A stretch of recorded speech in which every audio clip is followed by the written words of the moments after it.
Hi, my name is Samantha and welcome to today's video. Today we're going to be finishing up some key fobs. Let's get into it.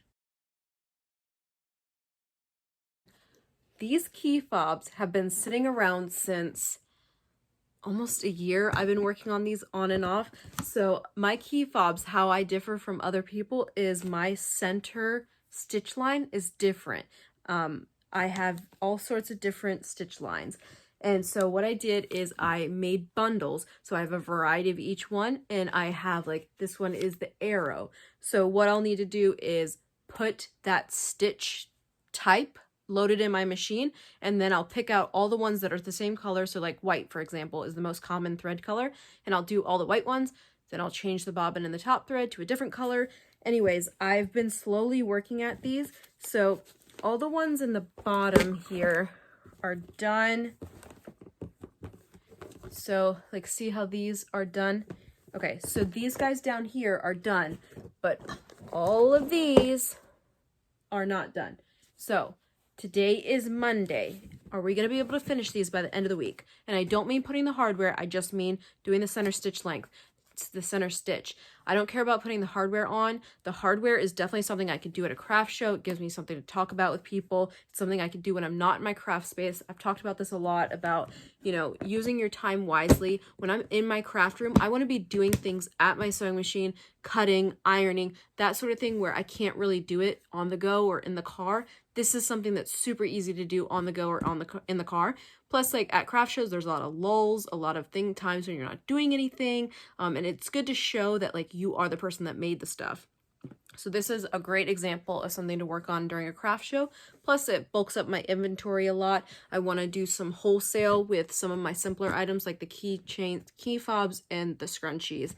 If you're interested in purchasing, I'll have my Etsy shop linked down below. That being said, let's get to it. I'll have linked down below. I've done a tutorial already on how to make these, as well as the video when I went ahead and cut up all this fabric. Like I said, that was about a year ago. Let's do this. It is a completely different Monday. We're actually, I think, 2 or 3 weeks since when I filmed the first part of this video. I've got my key fobs right here. I have all of my primary thread colors. I've got my Gutermann threads. It's actually Halloween. This is my Halloween fit. Check out my outfit, sweatpants and all. Let me know what your Halloween costumes were in the comments down below. I'd love to hear. I don't have a leader piece of fabric, but what I'm going to use is a piece of paper. That's perfectly fine because I want to make sure my stitches are correct because we are using the fancy stitches today. I am just going to go at this one chunk at a time, and then I've also got my basket here for when I'm done. So we are just going to pick a bundle. Let's see here. We've got 3 bundles on top. We've got arrow, square, and crazy. Let's go crazy first because this will likely be the easiest stitch to work on. We're gonna start on the crazy thread first. So they are all bundled together here. What I need to do is take off the rubber band, and then I am going to sort them by color. I already know what color they fall under based off of the exterior stitch. So this guy, for example, is white. This is red. So I need to separate by stitch color, and then we are gonna work through each of the stitches in the different colors. That is how I'm gonna go about doing this. And then once I finish this pile, we'll go on to the next stitch. So we're gonna be changing the threads out a lot today. It looks like we're gonna have 4 different colors. These are the white thread. Then we have red, gray, and blue. My other thought is to just do the white, put these back in the rubber band, back in the box, but I don't know. We'll see how it goes. Here was our test trial. This was the first attempt, and then I increased the stitch length. So this is serving 2 purposes. 1, making sure that I like the stitches, and 2, it's holding tension so that our stitches start off strong. So let's start sewing away.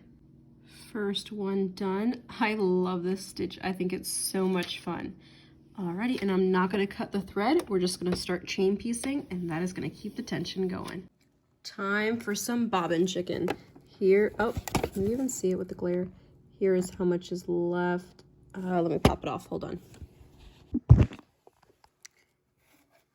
you see now how much is left?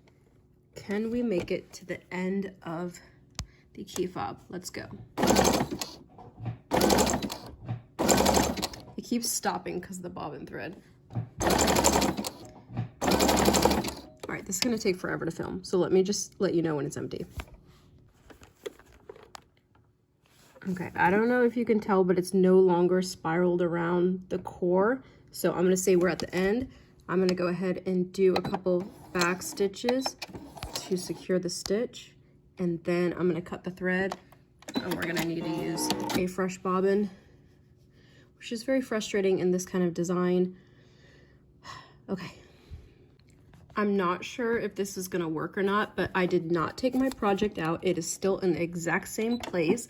I am going to do a couple back tacks, and then we're gonna start going. I don't know if this is gonna look stupid or what's gonna happen, but I'll show you when it's over. Here is the key fob in question. From the front, it looks pretty good. I don't see any spot that looks really stupid, but then when we go on the back, you can clearly see that the spot is right there. So then if we flip it over, it looks fine. It's not too bad. So I guess my technique worked. Yay! Keep going now. Gray, blue, and red. And actually this one is supposed to be burgundy, but we are not doing just one of them in a singular color. I'm not interested in that. So I'm gonna start with the gray, then we're gonna do the blue, and then on to the red. Here's the whites, and they're all chain pieced together. I actually don't even have a gray bobbin wound up, but I'm just gonna use the white. You're not even gonna be able to tell. It'll be perfectly fine. The grays are done, and I'm using the lead sheet every time. On to the blues. Okay. All done with the crazy stitches. On to the next one. Next one is square. So same thing, need to separate by color, and in this case we're starting with the red because that's what's already loaded up. Okay, status update. We have completed the reds. I ran out of red thread. Of course I did the dark ones first and then ran out of the red thread and had to do burgundy on the reds, so that was stupid. I should have done it the opposite way. We are doing burgundy from now on because I don't have any more red. And then the blues, we're fine, did the blues. Whites, I ran out of bobbin multiple times. I am now all out of white bobbin, so I need to do some more bobbins. 2 stacks left, arrows and curves. I am not going to do the arrows. This stack is too big and arrows are difficult. I have troubles with that. So we're going to do the curve one, finish it, and be done for tonight. So all of these guys need to be clipped apart so they can go in here with these guys and then get the hardware put on. So I'm going to do these ones. We are done for tonight. White curves done, blue curves done, burgundy curves done. So this is our done pile. All of this. And then what we have to do is this guy, which is all one stitch. We will do this at another time. Key fob update. So these are the ones that have already been in the basket. They are waiting for their hardware. These ones I just finished trimming down, so they're all individual now. They need to be nicely stacked into this bin. And this is our last section to stitch. So just like with the other ones, I need to separate them by color and start stitching away. Blue, burgundy, white. And we're going to start with the blues. Slow and steady progress. We've got the burgundies done as well as the blues, working away at the whites. This stitch is just insanely slow. I'm going to hook you up to my camera arm and we're going to see how long it takes to go from this rake to this rake. On your mark, get set, go.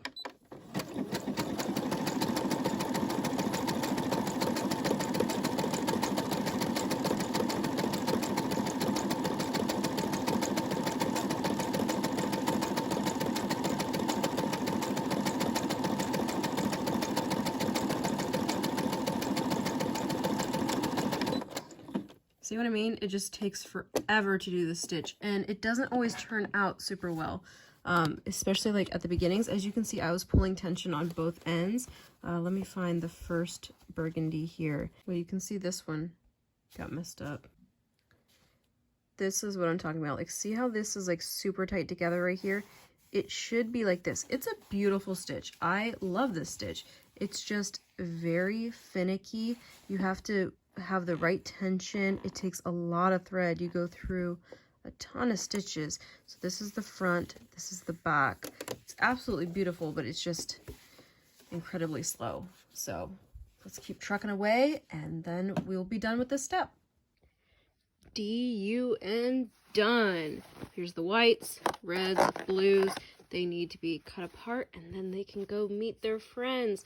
And then we can put some hardware on. I'm so excited for this to almost be done. That's it for Tuesday. I'll check back in on Wednesday. Final update on the key fobs. Look, we've got 4 rows deep. They are all stitched, ready to go. I've got the hardware here, so I'm just gonna put these all in the basket. So I've got the hardware, I've got my tool, I've got a pair of scissors, so that I have everything I need. And then, just like with the jar openers, I have ready to go some more when I get a chance to work on more. But this will hold me over for quite a while. And now this basket is project ready to take with me on the go. Thank you so much for watching. Please don't forget to like and subscribe and have a wonderful day.